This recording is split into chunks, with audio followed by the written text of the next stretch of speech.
Oi, gente, tudo bem com vocês? Programa Brasil Consciência no ar para falar nesta semana sobre o primeiro lançamento orbital e comercial que deverá acontecer a partir da base de Alcântara, no Maranhão, neste fim de 2025. A aeronáutica alterou o prazo para a janela de lançamento, que agora foi estendido até o dia 22 de dezembro, mas continua a intenção de lançar cargas úteis nacionais ao espaço, e você terá mais detalhes neste programa, que é uma realização do Sindict, o sindicato que representa os servidores públicos federais do INPE, do DCTA, do CEMADEM e da Agência Espacial Brasileira. Antes, a gente traz atualizações importantes para você. O Ministério de Ciência e Tecnologia definiu o novo cronograma de trabalho da Comissão de Busca, que vai identificar 3 nomes de candidatos ao cargo de diretor do INPE. As apresentações públicas dos candidatos e as entrevistas pessoais com o Comitê de Busca vão acontecer nos próximos dias 27 e 28 de novembro. As atividades haviam sido suspensas anteriormente por conta de mudanças no Comitê de Busca, o que já teria sido solucionado segundo o MCTI. Desta forma, as apresentações públicas à comunidade científica do INPE e eventuais interessados está marcada para o dia 27, a partir das 10h10 da manhã, no auditório do LIT, dentro do Instituto. O cronograma prevê apresentações de todos os candidatos até às 15h30 da tarde, quando deverão ser feitas as primeiras entrevistas entre os candidatos e o Comitê de Busca. As entrevistas pessoais não são abertas ao público e continuarão no dia seguinte, no dia 28 de novembro. Irão se apresentar pela ordem Antônio Miguel Vieira Monteiro, que ocupa o cargo de diretor interino, Elbert Einstein Neuer Macau, Jéssica Araújo Chamarelli, Luiz Eduardo Antunes Vieira, Mônica Elizabeth Rocha de Oliveira, Oswaldo Duarte Miranda e Paulo Nobre. Após essa etapa, o Comitê de Busca deverá oferecer 3 nomes à ministra Luciana Santos, que irá escolher entre eles o novo diretor ou diretora do Instituto. Não há prazo para que a ministra apresente a decisão.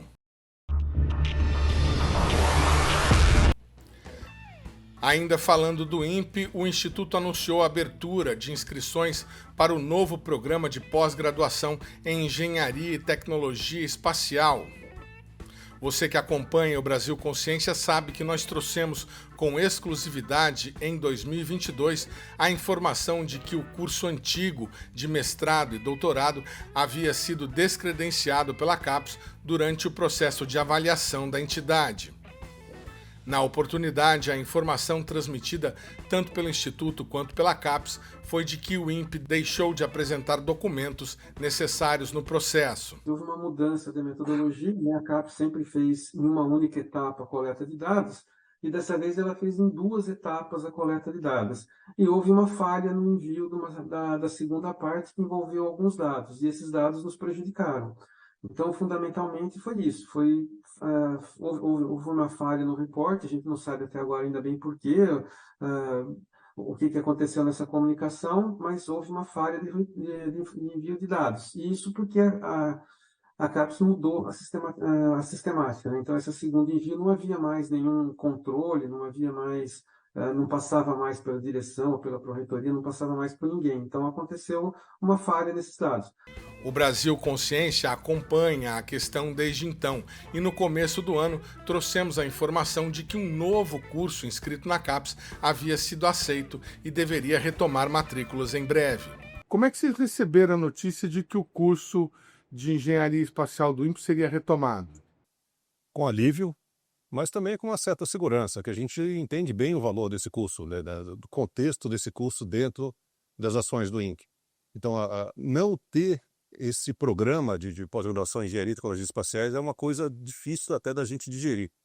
Então, mesmo se fosse recusado, a gente ia tentar de novo, tentar até conseguir fazer uma proposta bem clara, bem aceita para o CTC, para o Comitê de Avaliação do CTC. Mas, por sorte, eles viram, depois de uma certa tempo de revisão, eles viram a necessidade estratégica do programa. A gente tinha conversado quando inicialmente não havia sido aceita. E você me falou, nós vamos entrar com pedido de revisão.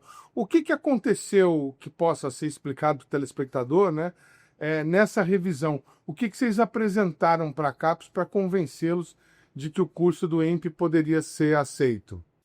Bom, na resposta bem simples, a gente apresentou o INPE. Geralmente, esse processo todo de preparar um programa, um novo programa de pós-graduação, ele é feito através de uma burocracia normal, uma papelada normal que a CAPES espera, chamada PCN. E nessa PCN você coloca a proposta, diz quem vai trabalhar no curso, quais são as linhas, e a gente usou o que a gente já tinha da experiência da engenharia. O comitê que preparou isso aqui dentro foi muito bem embasado para usar também as diferenças que a gente estava propondo, que são as evoluções do curso. Esse documento foi para lá e mesmo assim foi considerado insatisfatório pela comissão que faz a primeira avaliação. Nós convidamos o representante da avaliação para ir visitar o INPE. Isso não é tráfico de influência, não tem absolutamente nada, é um procedimento normal. Mas é onde a gente conversa e mostra, olha, nós somos isso aqui, o que a gente escreveu de errado? O que não ficou claro? E foi muito proveitoso. Essa pessoa deu um seminário para a gente, o coordenador da avaliação, e através disso apontou o que faltou a gente colocar no papel que a gente evidentemente tem.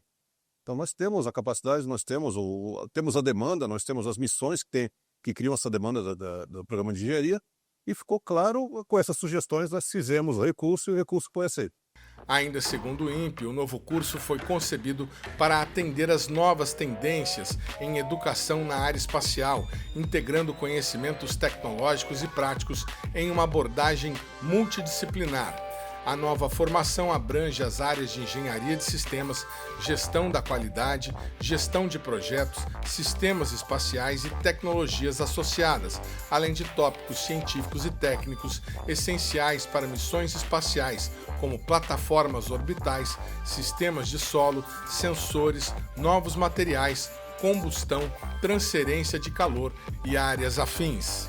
Ainda segundo o INPE, o novo programa vai possibilitar ao aluno a participação em experimentos embarcáveis, contato direto com modelos de ensaio e acesso aos laboratórios especializados do Instituto, o que favorece a formação prática e aplicada. Os alunos do novo curso vão conviver com alunos do programa anterior até 2029, quando o último estudante do programa extinto deverá se formar. A pós-graduação do INPE existe desde 1968 e, segundo o Instituto, já formou mais de 2.600 mestres e 1.200 doutores.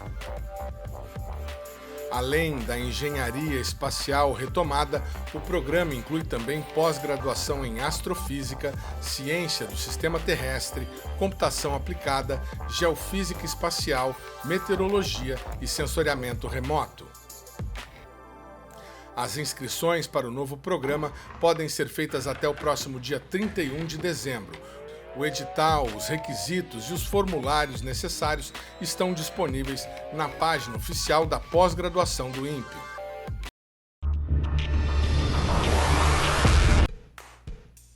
Na última semana, nós trouxemos entrevistas com pesquisadores da base do SINDCT, especificamente do CEMADEM e do INPE, que participaram da COP30.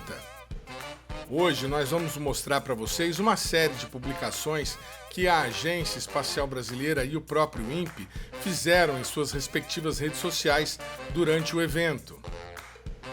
O Instituto e a agência fizeram publicações com imagens coletadas pela constelação de satélites de sensoriamento remoto dos BRICS, a iniciativa de cooperação entre Brasil, Rússia, China, Índia e África do Sul para o compartilhamento de imagens de satélite e de infraestrutura de solo. O acordo foi firmado em 2021 durante a reunião do BRICS sobre a presidência do Brasil, coordenada pela Agência Espacial Brasileira.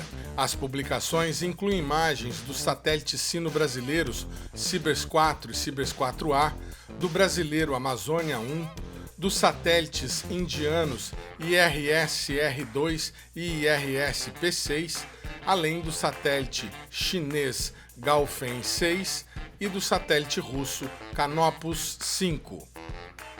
As primeiras imagens da série mostraram os arredores do parque da cidade de Belém, local onde a COP30 foi realizada.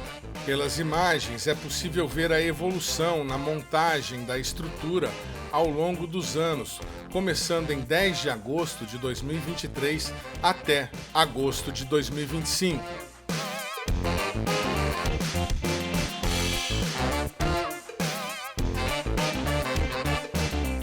Em outra publicação, é possível ver com 2 satélites diferentes o local onde o rio Amazonas, mais marrom, se encontra com as águas do rio Xingu, mais escuras.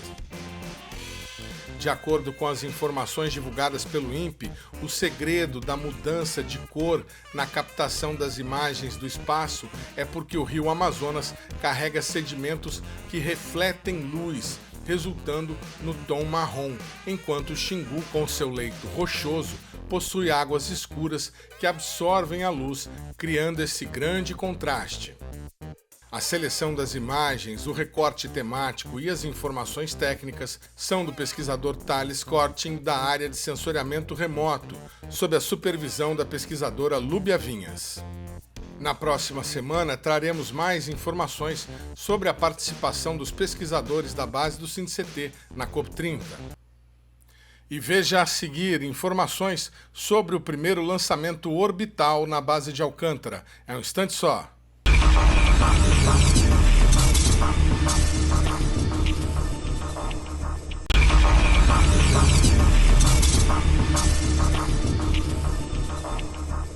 Muito bem, amigo do programa Brasil Consciência, nosso contato agora é com Brasília, na Agência Espacial Brasileira, com o diretor Rodrigo Leonardi, que vai nos dar um pouco mais de detalhes sobre os preparativos para este que deverá ser o primeiro lançamento orbital e comercial ao mesmo tempo lá da base de Alcântara. Bom dia, doutor Rodrigo, obrigado por ter aceitado o nosso convite. A gente tem recebido informações em notas da Aeronáutica ou em notas conjuntas da Agência Espacial Brasileira e da Aeronáutica sobre os preparativos. A informação que nós tivemos, a última, é de que os sul-coreanos da Innospace haviam iniciado a integração das cargas úteis dentro do foguete. Como é que foi feita essa participação, uma vez que a gente tem cargas apoiadas pela AEB? Quando que essas cargas chegaram a Alcântara e como que a AEB está acompanhando esse processo? Bom, antes de mais nada, obrigado aí pela oportunidade de divulgar o Programa Espacial Brasileiro aqui no seu canal. Olha, está sendo uma atividade muito intensa. A primeira oportunidade de lançamento, se tudo se confirmar, vai ser agora no dia 26 de novembro. E nós temos uma equipe da EB permanente lá em Alcântara, auxiliando com todas as interfaces, não só para autorização, como para a integração dessas cargas úteis no veículo lançador Ramtinano. Nós temos cargas úteis que foram desenvolvidas pela Universidade Federal de Santa Catarina e também pela Universidade Federal do Maranhão. São CubeSats, eles estão sendo integrados num deployer. Nós temos um deployer desenvolvido também no Brasil pela Bizu Space, que também vai ser qualificado. Então, não só teremos lançamentos de satélites pela primeira vez a partir do território nacional, um dos deployers está a bordo do veículo lançador é um deployer nacional, então a gente também vai poder qualificar um deployer nosso. Nós temos outras cargas úteis que são desenvolvimento tecnológico, sistemas inerciais, e nós também temos um satélite estrangeiro da Índia que vai aproveitar e pegar uma carona nesse lançamento. Então, é uma atividade muito intensa, todas as interfaces e a logística está acontecendo em tempo real enquanto a gente conversa. Eu gostaria de ter uma informação mais precisa de como isso aconteceu nos últimos dias. Eu não estou lá em Alcântara, então as informações que eu tenho recebido são dos nossos coordenadores, que nos garantem que as cargas úteis, que são as cargas úteis que são apoiadas pela Agência Espacial Brasileira, já estão integradas no deployer, aguardando o go-ahead. Essas cargas úteis são 2 nanosatélites de comunicação de rádio amador desenvolvidos pela Universidade Federal de Santa Catarina. Um é o FloripaSat 2A, é um CubeSat 1U, e temos também o FloripaSat 2B, que é um CubeSat 2U. Eles vão num deployer que a gente adquiriu no exterior. Nós também temos um CubeSat 1U, que foi desenvolvido pela Universidade Federal do Maranhão num projeto chamado Cientistas de Alcântara. Então, é muito interessante a gente ver um ecossistema ali da região, uma universidade ali vizinha a Alcântara, tendo uma possibilidade de desenvolver e lançar um nanosatélite num marco histórico. Essa, inclusive, iniciativa contou com o apoio de uma startup brasileira, a Pion, e apoio das Nações Unidas, recursos do PNUD, e nós temos outras iniciativas que, digamos, são apoiadas institucionalmente pela EIB, como, por exemplo, o Jussara-Cá, que também foi desenvolvido pela Universidade Federal do Maranhão. O que a gente vê é todo um ecossistema se movimentando e se alinhando para fazer com que esse feito histórico seja possível. Não só temos, obviamente, uma iniciativa que, obviamente, está sendo capitaneada pela Força Aérea, tem mais de 400 profissionais nesses dias, estrangeiros e brasileiros, transitando por Alcântara. A gente nunca viu uma Alcântara tão ativa, tão efervescente, viabilizando todas as interfaces necessárias. O nosso dever de casa, aqui como agência, é garantir que essas interfaces aconteçam, e eu tenho ouvido dos nossos coordenadores que as cargas úteis estão prontas, aguardando o go-ahead para a integração no veículo lançador e, obviamente, o lançamento. Se tudo der certo, acontece no dia 22, obviamente pendente de questões operacionais e meteorológicas para serem confirmadas. Se não for possível no dia 22, existe uma tentativa na sequência e assim vai. Se nós formos bem-sucedidos, eu queria enfatizar que seria o primeiro lançamento orbital, portanto, esses CubeSats acadêmicos se tornarão os primeiros satélites brasileiros lançados a partir de território nacional. E nós também teremos um satélite de um país parceiro, a Índia, sendo também lançado, também que prova Alcântara como uma janela de lançamento para outras nações. Bacana. Vamos apenas detalhar, fazer um checklist aqui para que não fique nenhuma dúvida para o nosso telespectador. Nós estamos falando de 2 satélites lá da Universidade Federal de Santa Catarina, o Floripasat 2A e o Floripasat 2B, como o Dr. Rodrigo já detalhou. Nós temos também como carga apoiada pela AEB, dentro do envelope que a AEB negociou com a InnoSpace, o sistema de navegação inercial que foi desenvolvido pelas empresas Concert Space, Kron e Horiuztech, que é o sistema de navegação inercial que vai ser usado no MLBR, no microlançador brasileiro. Então essas são as cargas úteis desse envelope. Aí o detalhamento que eu queria do Dr. Rodrigo Leonardi é sobre essas outras cargas. O senhor falou em um deployer da Bizu Space, que é uma startup aqui de São José dos Campos, que está desenvolvendo um motor a propulsão líquida dentro do projeto MLBR, mas que não é para esse primeiro protótipo. E o que seria esse deployer? É a caixinha onde vão as cargas úteis? Isso, o nanosatélite ele vai dentro da coifa do foguete, né, que permite todas essas cargas úteis irem para o espaço, e uma vez que eles estão lá em cima, tem uma caixinha que é como se fosse, a gente chama de deployer, que é aonde está acomodado o nanosatélite, né? Esse deployer ele tem um mecanismo que, uma vez que a gente está já na altitude adequada, ele dá um empurrãozinho final para que esse nanosatélite seja inserido na órbita procurada. Então, esses deployers são mecanismos que você precisa desenvolver ou adquirir no mercado. Todos os lançamentos que o Brasil já fez de nanosatélites, o Brasil já fez um número considerável desses lançamentos, nós utilizamos deployers desenvolvidos no exterior. Então, nós estamos também aproveitando a oportunidade para testar e qualificar no espaço um deployer desenvolvido na nossa indústria, no caso aí uma startup de São José dos Campos. Se nós formos bem-sucedidos em qualificar esse equipamento, significa que no futuro outros satélites, sejam educacionais ou sejam da iniciativa privada, startups, também podem utilizar um mecanismo nacional, o que mostra um amadurecimento da nossa indústria. Como o centro de Alcântara ele vai ser explorado comercialmente também para pequenos satélites, isso significa que no futuro, se tudo der certo com as operações comerciais, a gente vai estar dominando a logística, as interfaces para lançamentos a partir de Alcântara e também podendo ofertar deployers nacionais para quem tiver interesse em utilizá-los.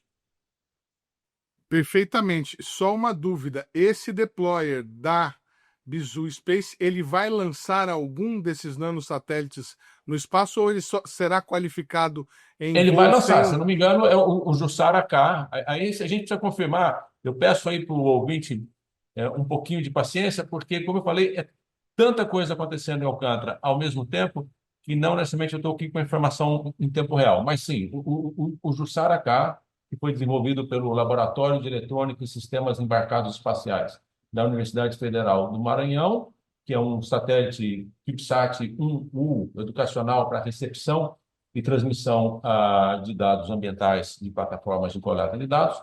Ele é pequenininho e está sendo embarcado nesse deployer da Bizu Space. Então, assim, é um satélite nacional, um deployer nacional, sendo lançado no nosso território. Nós também temos o sistema inercial, muito bem mencionado, que é uma tecnologia muito sofisticada, que foi fruto de uma encomenda tecnológica da EB, desenvolvida pela nossa indústria, que também, em sendo qualificada nesse voo, ela vai, obviamente, abrir aí mais um domínio tecnológico importante para o desenvolvimento das nossas famílias de veículos lançadores, no caso o MLBR, mas nada impede que ele seja utilizado em outros veículos também. Muito bacana. Bom, seguindo aqui na lista, uma novidade, né, que a gente mencionou há 2 semanas, o satélite, o nanosatélite Pion BR-2 da startup brasileira Pion, que já tinha feito um lançamento, mas a partir de um foguete norte-americano do Pion BR-1, agora vai lançar o Pion BR-2 por meio desse convênio. A gente ainda não conseguiu esclarecer e seria uma ótima oportunidade com o senhor. Como é que funciona essa parceria? A Pion desenvolveu o satélite junto com a Universidade Federal do Maranhão e os custos foram pagos pelo programa PNUD? Exatamente. O programa PNUD ele é para o desenvolvimento de competências, principalmente em nações de desenvolvimento. Nós temos todo esse know-how já, digamos, sendo instalado no ecossistema espacial nacional, onde empresas vêm desenvolvendo capacidades para desenvolver seus próprios nanosatélites. Nós temos toda uma questão de uma lógica de fazer capacitação hands-on em universidades envolvendo estudantes e professores que não necessariamente ainda dominam o ciclo de desenvolvimento dessas tecnologias. Então, foi uma maneira de unificarmos um esforço que acontece nas nossas startups, um esforço que acontece nas nossas universidades, com um ecossistema cada vez mais maduro, onde a gente tem ali uma tríplice hélice, no sentido de uma startup brasileira atuando com uma universidade brasileira, com apoio do governo brasileiro sendo lançado. Então a gente não só exercita o conceito do CubeSat em si, como exercita todo um ecossistema que é capaz de trabalhar em conjunto. Então, isso também, eu diria que um amadurecimento, uma oportunidade única que esse lançamento traz para diferentes empreendedores, diferentes acadêmicos, diferentes organizações de governo mostrarem que nós somos capazes de fazer algo de forma coordenada para entregar tudo isso num determinado dia no cronograma para ser lançado no seu lançamento brasileiro. Muito bem. Bom, aí nós temos as cargas que foram pagas, né? Cargas comerciais.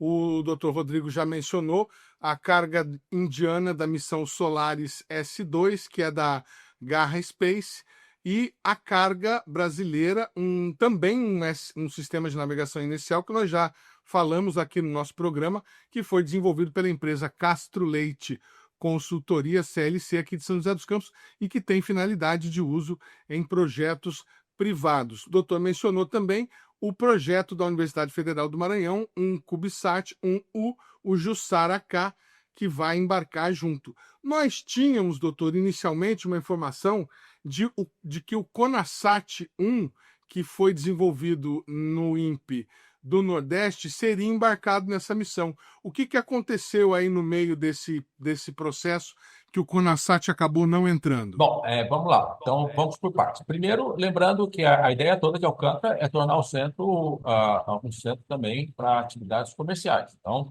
o fato de termos duas cargas pagas, uma nacional e uma estrangeira, vai também no sentido de da gente exercitar essas interfaces. Eu não tenho conhecimento dos detalhes de contrato, por se tratar de um contrato direto com a InnoSpace. Existem outros intervenientes, mas eu confesso que eu não sei os detalhes. O CONASAT foi um projeto, um objeto desenvolvido pelo Instituto Nacional de Pesquisas Espaciais, e nós tínhamos ofertado para o INPE a possibilidade de um voo de carona nesse veículo, como uma cortesia da agência, sem necessidade obviamente, do INPE a celebrar nenhum contrato. Não seria um lançamento comercial. Entretanto, a órbita pretendida pelo CONASAT, nós fomos informados pela Unispace, não seria atingida nesse primeiro voo. Temos que lembrar que é um primeiro voo de qualificação de um veículo que nunca antes foi operado. Então, o INPE fez uma consulta técnica sobre os riscos associados e preferiu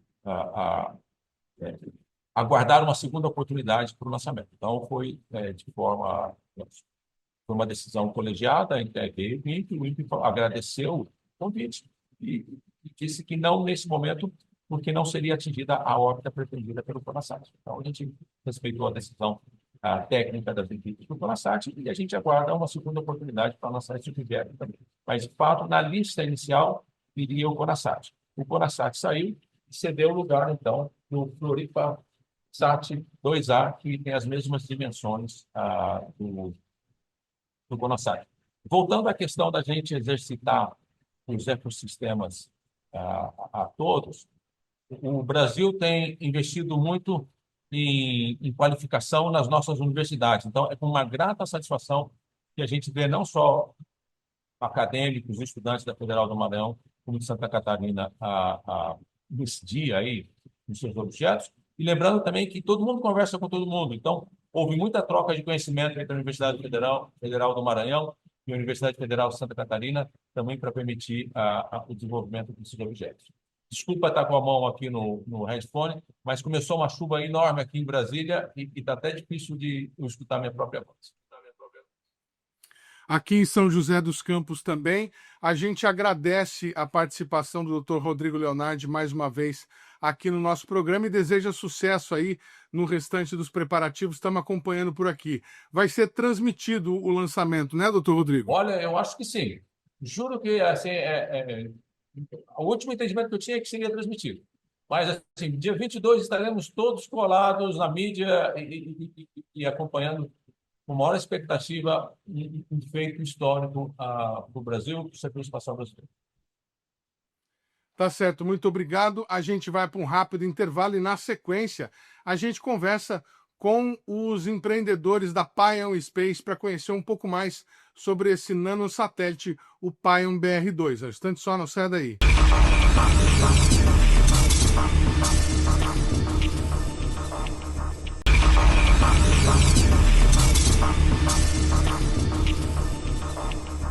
Muito bem, amigo do programa Brasil Consciência. Agora a gente fala sobre uma das cargas úteis que estarão presentes no voo inaugural, orbital e comercial da base de Alcântara. Eu estou falando do satélite, do nanosatélite Pion BR2, da Pion Aerospace, uma startup brasileira que já havia lançado o seu primeiro satélite, o Pion BR1, e que agora vai ingressar neste lançamento, na tentativa de lançamento em Alcântara, numa parceria com a Universidade Federal do Maranhão. Para falar sobre esse assunto, a gente está aqui em contato com o João Vilas Boas, que é cofundador da Pion e diretor de tecnologia.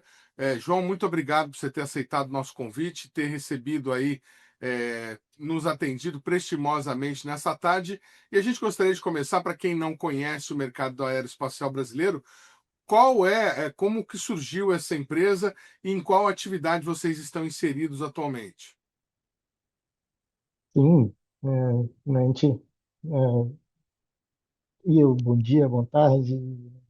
É, a Pion ela surgiu de um spin-off ali de uma equipe de competição aeroespacial que a gente tinha na Universidade Federal da ABC, né? Então, os cofundadores principais ali são da Universidade Federal da ABC, todos os três, né, eu, o João, o Calvin, o Gabriel, todos surgiram ali do curso de Engenharia Aeroespacial da Universidade Federal da ABC, né? E já naquela época, tanto o Calvin quanto o Gabriel, quanto eu, a gente participava de muita competição, tanto de foguete modelismo, de satélites, de robótica, e todo mundo foi sempre querendo mais ali, querendo criar alguma coisa e sair também só da parte de competições e também criar alguma coisa nesse sentido, né, algo próprio assim no Brasil, né? Então a gente começou experimentando com a parte de propulsão híbrida ali, né? Então, lá em 2018, 2019, a Pion foi uma das primeiras empresas do país, barra, primeiros grupos ali, né? A criar um motor de foguete híbrido, por exemplo, né? Bastante similar ao que a Innospace vai estar utilizando lá em Alcântara.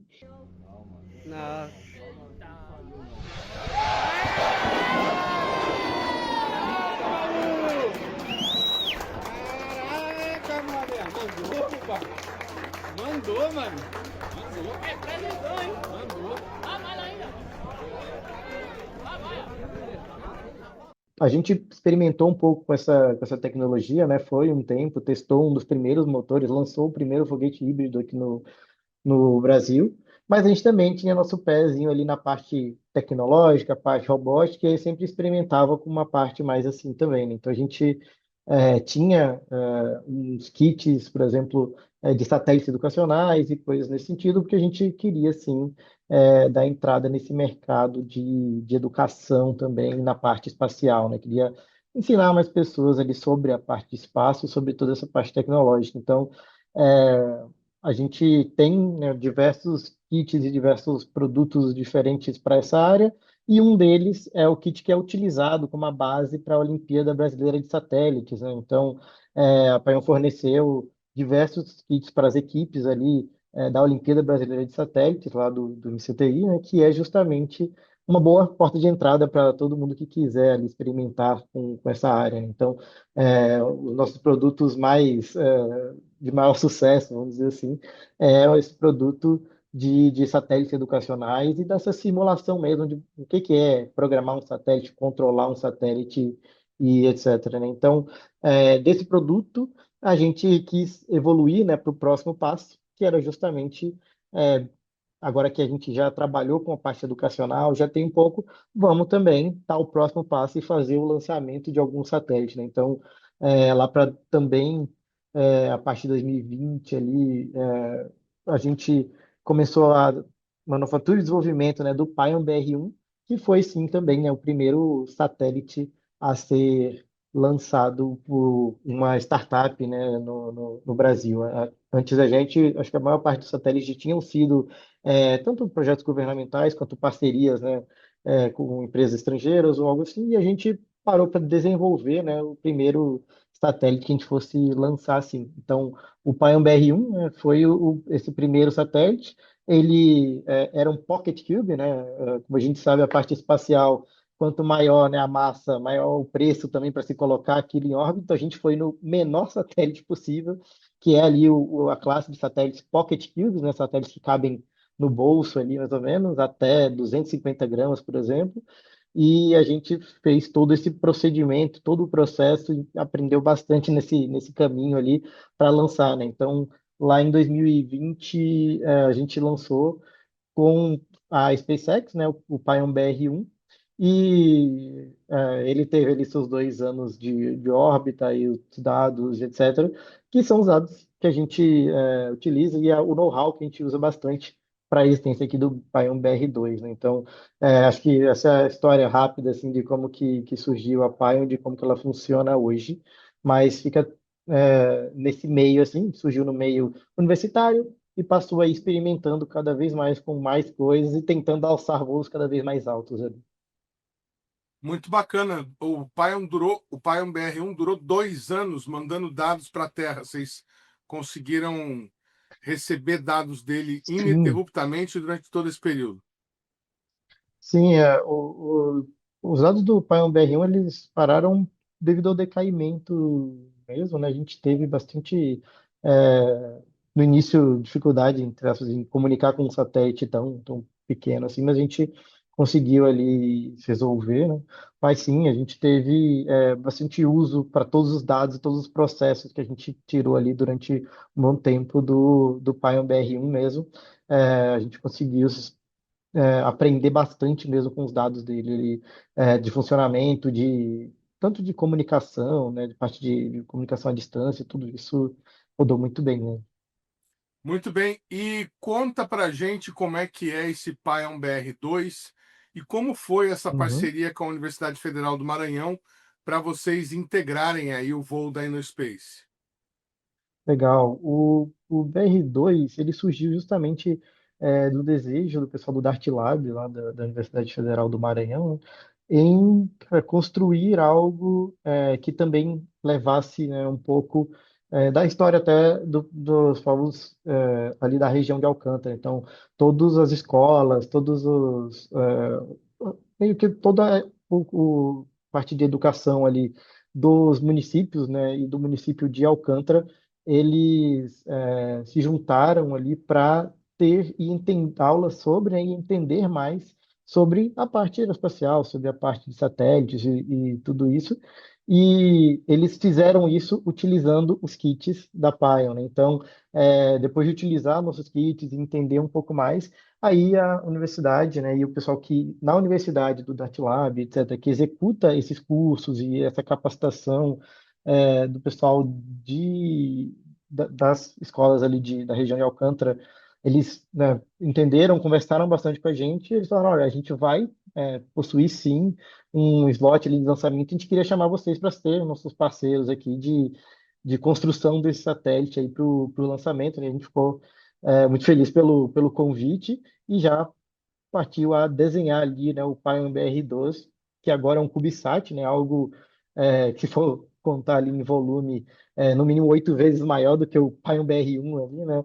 Agora ele pode ir ali até 1 quilo, 10 por 10 centímetros, antes a gente estava a 5 por 5 ali no Pocket Cube, então a gente teve uma liberdade até maior para desenvolver algo a mais, né? Mas o que a gente mais queria era justamente ter esse tipo de comunicação com o pessoal da UFMA e também com o pessoal das escolas lá da região de Alcântara.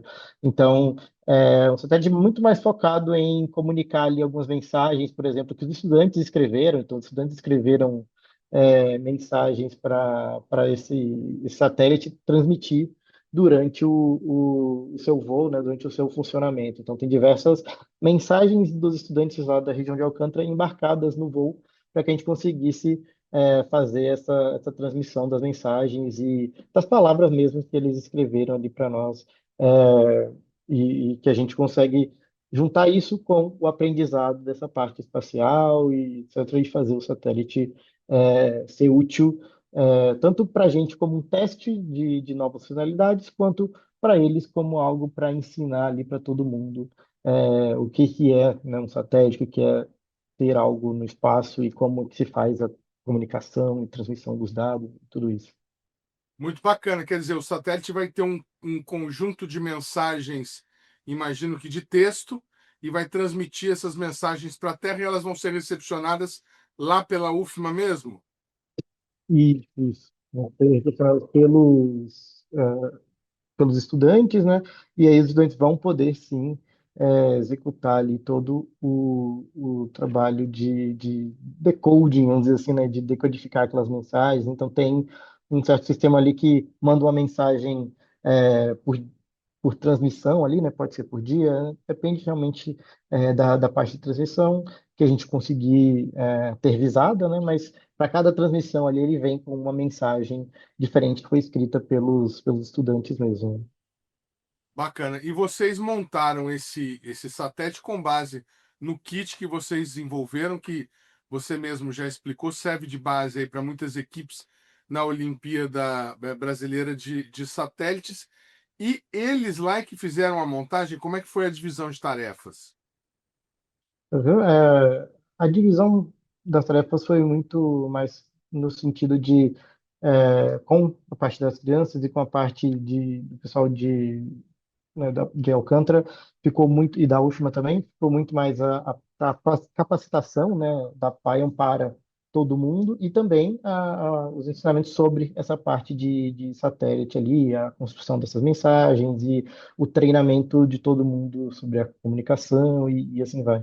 Do nosso lado, realmente, como requer ali uma parte mais, né, de uma sala mais limpa, algo nesse sentido, a gente preferiu não ficar transportando satélite indo e voltando até lá, né? Decidiu ficar mesmo na nossa sede aqui da PAI em São Paulo, construir tudo por aqui e depois só enviar o satélite para que eles mesmos fizessem ali a parte de integração no foguete e etc. Então a gente enviou o satélite a eles e eles que cuidaram, né, com todo o carinho que eles aplicaram a ele. A gente recebeu vídeo deles, do pessoal da UFMA, 5, 6 ali. Estamos indo lá buscar o satélite, estamos indo em comboio aqui para fazer a segurança, fazer a proteção da nossa carga aqui, né? Fala galera, vim convidar vocês hoje pra gente buscar o nosso querido satélite Paion BR2, cientista de Alcântara. Então vamos lá nessa jornada de buscar o nosso querido? Hoje é um dia histórico para o projeto Cientista de Alcântara. Nossa atual missão foi mais do que especial e importante: ir até o aeroporto para buscar ele, o nosso satélite, o Paion BR2, Cientistas de Alcântara. Foram meses de preparação e muito aprendizado. Sonhos que pareciam tão distantes se tornam cada dia realidade. Nesse momento em que se assina a documentação, é como se cada aluno também deixasse sua assinatura nessa história. Ver o satélite assim de pertinho é sentir que tudo valeu muito a pena.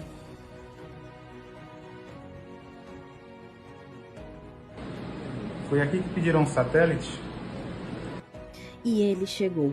E com ele, um pedacinho dos sonhos que nasceram nas salas de aulas de Alcântara. Agora estão perto de ganhar a órbita. O projeto Cientista de Alcântara continua sua próxima missão: mostrar que o céu é apenas o início disso tudo.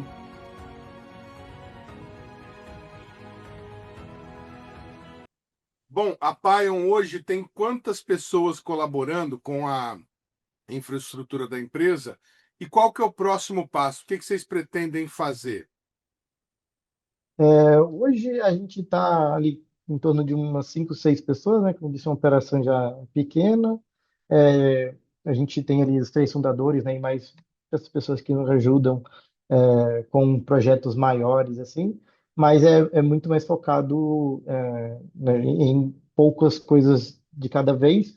Muito porque até os fundadores hoje já têm outros empregos em paralelo à Pai, né? A gente tentou durante um bom tempo tocar só a empresa e dar realmente o foco nisso, mas a gente não conseguia ter a saída suficiente para, né, sustentar ali os 3 e a empresa, etc. Não, ainda, né, a gente precisava crescer mais, estar num patamar empresa maior, então cada um voltou um pouco ali para o seu emprego, né, anterior à fundação da empresa. Então a gente não está fazendo muitos projetos, né, grandes, assim, gigantes, mas estamos aos poucos sempre construindo algo novo, né? Uma das coisas que a gente mais gosta de fazer, que a gente executa sempre, é a Latin American Space Challenge, né? Que a gente acabou de retornar dela, tanto que um dos motivos que a gente não esteve lá na integração do satélite foi a concorrência entre esses 2 eventos, né? A Latin American Space Challenge aconteceu agora aqui no iníciozinho de novembro, né? De 5 a 8 de novembro, e é um evento organizado por todo mundo ali da Paion, né, que leva mais de 1.800, 1.500 ali pessoas, né, então mais de 100 equipes. Há um espaço para se lançar foguetes, demonstrar satélites, demonstrar esse tipo de tecnologia. Então esse é um evento que a gente tenta executar ele anualmente, né, então a gente já está na 6ª Latin American Space Challenge, então toda a todo o pessoal da Paion para nesse momento para organizar esse desafio espacial, né, e estar lá atendendo equipes do Brasil e de fora também, né? Tinha equipes principalmente brasileiras, mas tinha equipes do México, do Paraguai, do Peru, tinha até a equipe da Índia que veio ao Brasil, né, para fazer o lançamento, os testes deles de motores. Então, esse é um dos nossos principais focos hoje, né? Continuar um pouco nessa área mais da educação, mas a gente vem se desenvolvendo novas versões dos kits educacionais de satélite, só, como eu falei, numa frequência um pouquinho mais, né, uma velocidade um pouquinho mais lenta, justamente porque todo mundo ainda tem um trabalho ali externo, né, não é todo mundo 100% focado no desenvolvimento, né, tanto que se fosse para seguir um desenvolvimento mais direto, assim, a gente conseguiria terminar como foi o BR1 ali em 9, 10 meses, né? Só que demorou um pouquinho mais agora o BR2, justamente porque a gente não estava 100% focado, né? Outro item que a gente está desenvolvendo e vai voltar agora também é essa parte de testes de motores de foguete, etc., para a gente exercer esse lado da aeroespacial também, né? A gente gosta bastante tanto da parte de satélites quanto da parte de foguetes, mas para o lado de foguetes a gente ficou um tempinho parado aí, porque depende de um espaço, né, de coisas maiores ali que na época da faculdade, por exemplo, a gente tinha acesso a algumas instalações da faculdade para fazer testes de motor, etc. E agora é um pouquinho mais difícil, né? Então, não dá para fazer, por exemplo, numa sala um teste de motor de foguete, né? Então, o satélite a gente consegue montar, consegue fazer toda a preparação, mas o motor de foguete ainda está aos poucos caminhando para voltar aí esse desenvolvimento. Mas, por enquanto, a parte de satélites o kit educacional acho que é o próximo foco da gente, que é a nova versão dele, né? E é claro, anualmente executar a Latin American Space Challenge, que é muito, muito bom para todo mundo aqui no Brasil. As equipes adoraram esse ano e a gente espera que ano que vem seja melhor ainda. Imagino que essa iniciativa nos foguetes seja para testar motores para foguetes de treinamento, como aqueles que vocês trabalharam quando vocês eram alunos lá na Universidade do Grande ABC. Inclusive, a equipe de lá ganhou recentemente um torneio importante nos Estados Unidos de lançamento de foguetes. Se uma universidade ou uma escola pública, uma escola privada do Brasil hoje quiser construir um satélite usando a base que a Pion produz, o que ela tem que fazer e quanto que sairia isso? A base que a Pion tem hoje dos satélites, né, o kit educacional em si, ele não é focado, né, na parte mais espacial, ele é um pouquinho mais tem menos funcionalidades, né? Um pouquinho mais reduzido todo a funcionalidade dele em si. É mais para um uso em sala de aula, por exemplo. Mas esse kit ele fica ali em torno de uns 3, 4 mil reais para que a escola utilize diversas vezes, né? Os kits foram entregues lá em 2020 também, 21, e até hoje tem escola usando, todo mundo ainda usa. O kit ele é durável, né? Não é algo que assim, depois de um tempo para de funcionar ou é obsoleto ou algo assim, né? Ele funciona perfeitamente. Mas eu acho que para o satélite orbital, ainda assim, esse que a gente utilizou com o pessoal do Maranhão, a gente foi para o máximo assim, de economia, né? Porque com a parceria também veio a parte da Pion de financeiro, né? O financeiro foi todo custeado pela Pion, né? Então, o lançamento, a parte física ali do foguete, do satélite, no caso, foi todo o custo em si da Pion, né? Todo o hardware, todo o desenvolvimento. Então, a gente tentou deixar o custo o menor possível, mas é algo em torno de uns 20 a 30 mil reais, mais ou menos, que a gente consegue chegar no custo do satélite orbital, por exemplo, né? Então, é muito mais barato que a gente já viu em outros lugares que às vezes só o controlador de voo de um satélite já é esse valor, né? Então, a gente tenta ao máximo reduzir e desenvolver o máximo da tecnologia aqui para que esse valor seja sempre, sempre baixo, né? Tá certo, olha, eu quero agradecer demais ao João Vilas Boas pela participação aqui no nosso programa. Obrigado, João, e sucesso para vocês aí da Pion, que vocês consigam muitos clientes e novos satélites aí para o futuro, viu? Obrigado, João. É um prazer ter compartilhado aqui com você um pouco da história da Pion, do satélite que a gente já criou. E eu convido todo mundo a seguir a Pion em todos os lugares, aí, LinkedIn, Instagram, qualquer uma das redes sociais. E a gente está sempre lá postando sobre o que a gente está fazendo, sobre o que a gente está desenvolvendo, e também sobre nossos eventos, como a Latin American Space Challenge, que a gente executa ali todo ano e que é bem legal tanto participar quanto assistir também, né? Ver todo mundo lançando seus foguetes, participando com seus satélites, é uma iniciativa muito, muito legal que a gente tenta ao máximo fazer que funcione, né, anualmente ali, para sempre manter ali o mercado com algo a se trabalhar para o futuro, né? Então, se a gente mantém a Pine, se a gente mantém é, a Latin American Space Challenge, por exemplo, a gente consegue manter todo mundo trabalhando na área e com todo mundo trabalhando na área, a gente consegue ter também mais pessoas no futuro querendo, né, adentrar a Paion, fazer parte disso, criar suas próprias empresas também e aumentar o ecossistema no Brasil ali de empresas da parte aeroespacial, né? Mas é isso. Muito obrigado, Edmundo, pela área e pelo espaço. O programa Brasil Consciência de hoje vai ficando por aqui. Você que quiser conferir os demais conteúdos produzidos pelo SINCT, nossas redes sociais estão na tela nesse momento. Dúvidas, críticas, sugestões, nosso e-mail é sempre o caminho para o contato com o nosso programa. A gente volta na semana que vem com mais uma atração inédita para vocês.